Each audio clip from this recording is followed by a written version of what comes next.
यहां पर रेट लो, इसको समझने की जरूरत है। यह क्या कहता है, देखो सिंपल सी बात है, कोई भी केमिकल रिएक्शन किस स्पीड से होगी वो डिपेंड करेगा तुम्हारे पास रिएक्टेंट कितना है। मैं बात ध्यान से सुनना, कोई भी केमिकल रिएक्शन उसकी स्पीड डिपेंड करेगी तुम्हारे पास रिएक्टेंट कितना है।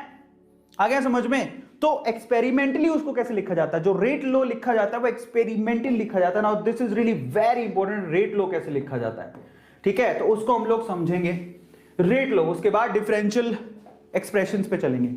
रेट लो कैसे लिखा जाता है, मान लो तुम्हारे पास एक रिएक्टेंट है, उससे तुम क्या बना रहे हो, प्रोडक्ट। और आप एक्चुअली, अब मैं इसको आर और पी से नहीं लिखता हूं जिससे कंफ्यूजन होगा। मान लो तुम्हारे पास ए है जिससे तुम क्या बना रहे हो, बी बना रहे हो। और अच्छा कर लेते हो तो तुम एक काम करो, इसको भी हटा के लिख लो, A plus B will give you C. अब तुम्हें पता लग गया कि इसके अंदर ए और बी क्या है, रिएक्टेंट है, और सी क्या है तुम्हारे पास, प्रोडक्ट है। समझ में आ गया? अब अगर कोई तुमसे पूछे कि इसका रेट लो लिखो, तो रेट लॉ यानी कि रेट का नियम वो ये कहता है कि जितना तुम्हारे पास रिएक्टेंट होगा ना, रेट उतनी ज्यादा होगी। ऑब्वियसली यार, जब तुमने रिएक्टेंट लिया ही नहीं, सपोज करो तुम्हें कोई केमिकल, तुम्हें चाय बनानी है, ध्यान से समझना, तुम्हें चाय बनानी है, तुमने बर्तन रख दिया और नीचे से आग जला दी, चाय बन जाएगी क्या? मेरी बात का जवाब दो। तुम्हारे घर पे मेहमान आए, ठीक है, और तुम्हें चाय बनानी है। अब तुमने चाय, किसी ने मजाक मजाक में बोल दिया हवा की चाय बना दो, तो तुमने तो बर्तन रख दिया और नीचे से आग लगा दी, चाय बन जाएगी क्या? बताओ मुझे, क्या बर्तन रखने से चाय बन जाएगी? जब तक तुम उसके अंदर दूध नहीं डालो, जब तक पानी नहीं डालो। अरे तुम दूध और पानी डाल ही नहीं रहे हो तो कहां से बनेगी चाय? आ गया समझ में?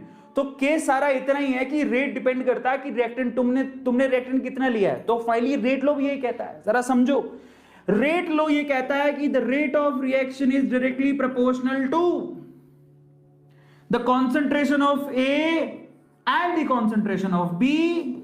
अभी खत्म नहीं हुआ ये, और ये रेट लो एक्सपेरिमेंटल डेटा है, थ्योरेटिकल नहीं है। ध्यान से सुनना जो मैं कर रहा हूं। वो कहता है कि rate actually depends upon the concentration of A to the power X and concentration of B to the power Y. X क्या है? एक्स है order of reaction with respect to A, order of reaction with respect to A. Y क्या है? Order of reaction with respect to B. और इनको क्या बोला जाता है? ऑर्डर्स। ये कैसे निकाले जाते हैं? ये एक्सपेरिमेंट से निकाले जाते हैं, इसके बिना तुम इसको निकाल नहीं सकते हो। These things are calculated only by experiments। समझ में आ गया? यहां पर ये जो x और तुमने जो y लिखा है, बेटा ये जो x लिखा है और ये जो y लिखा है, ये एक्सपेरिमेंट के बिना तुम कैलकुलेट कर ही नहीं सकते हो। बिना एक्सपेरिमेंट कैलकुलेशन नहीं होती। समझ में आ गया? अब इसी के लिए, जिसको ऑर्डर ऑफ रिएक्शन बोलते हैं, इसी के लिए तुम्हें अलग अलग डेटा दिया होता है, एक्सपेरिमेंटल डेटा, जिसे तुम्हें निकालना होता है। सिंपल सी बात है। समझ में आ गया?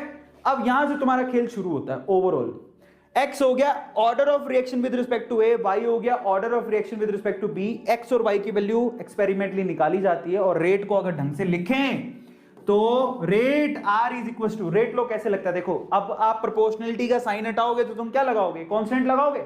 Rate r is equal to k a to the power x and b to the power y।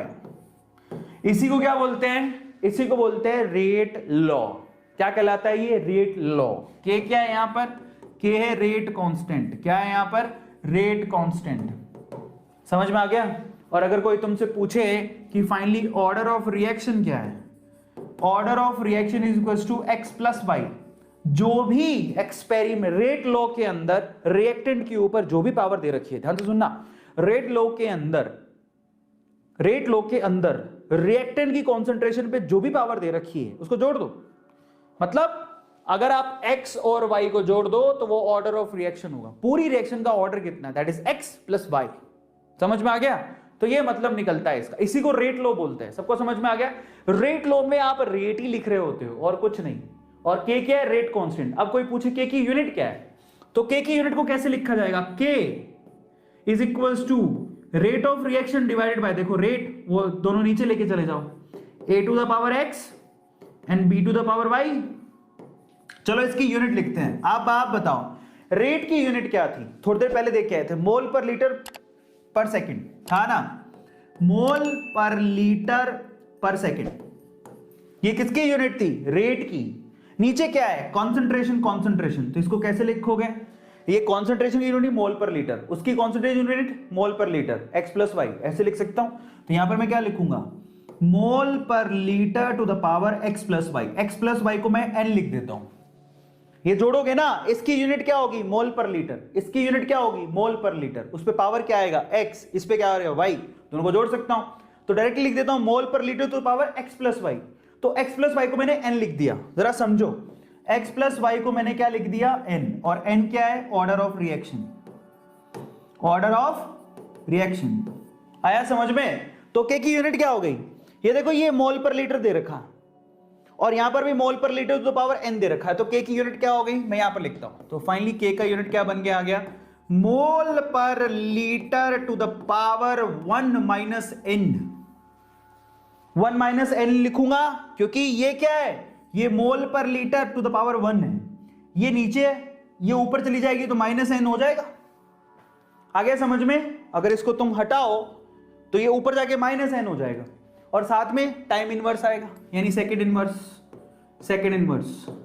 तो अगर कोई पूछे तुमसे कि k की यूनिट क्या है? k की यूनिट है mole per litre to the power 1 minus n into second inverse. तो फाइनली ये सारी चीजें अभी थोड़ी देर पहले हमको पढ़नी थी, ये मैंने आपको पढ़ा दी। तो फाइनली ये काम की चीज क्या है?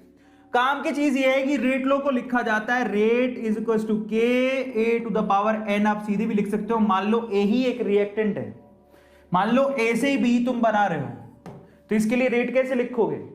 R इज इक्वल टू के ए to the power n। n क्या है? Order of reaction. k क्या है? Rate constant. k की यूनिट क्या होती है? k की यूनिट होती है mole per litre to the power 1 minus n और सेकंड इनवर्स या फिर टाइम इनवर्स। समझ में आ गया? -1 है, ये ध्यान रखना, ठीक है? किसी को समझ ना आए तो इधर ये लो -1। क्लियर है सब लोगों को? क्लियर हो गया? k क्या है यहाँ पर? Rate constant. ये किस किस को समझ में आ गया? Rate constant. अब आप मेरी बात ध्यान से सुनना। इसी रिएक्शन के लिए तुम थोड़ी देर पहले रेट की इक्वेशन लिख के आए थे। क्या लिखे थे? Minus of dA by dt। लिखे थे कि नहीं लिखे थे? लिखे थे कि नहीं लिखे थे? बताओ। इसी इक्वेशन के लिए अगर मैं बोलूं रेट लिख के बताओ, क्या लिखोगे? Minus of dA by dt लिखोगे, क्योंकि A क्या है? रिएक्टेंट है। अब ये भी रेट है, ये भी रेट है, तो दोनों को बराबर लिख दूं। और अगर मैं दोनों को बराबर लिख दूं, ये देखो, ये इक्वेशन नंबर 1 है, ये इक्वेशन नंबर 2 है, ये भी रेट है और वो भी रेट है, तो दोनों को बराबर लिख दूं तो क्या लिखूंगा? Minus of dA by dt which is equals to के ए टू द पावर n। इसी को बोलते हैं डिफरेंशियल एक्सप्रेशन। इसी को क्या बोलते हैं? Differential equation. समझ में आ गया? इसको क्या बोलते हैं? Differential expression. और इन्हीं डिफरेंशियल एक्सप्रेशन से आप इंटीग्रेटेड रेट लॉ निकालते हो। इसी को इंटीग्रेट करके आप रेट लॉ निकालते हो। 0 डिग्री, 1 डिग्री, 2 डिग्री, इनके। समझ में आ गया? किस किस को समझ में आ गया?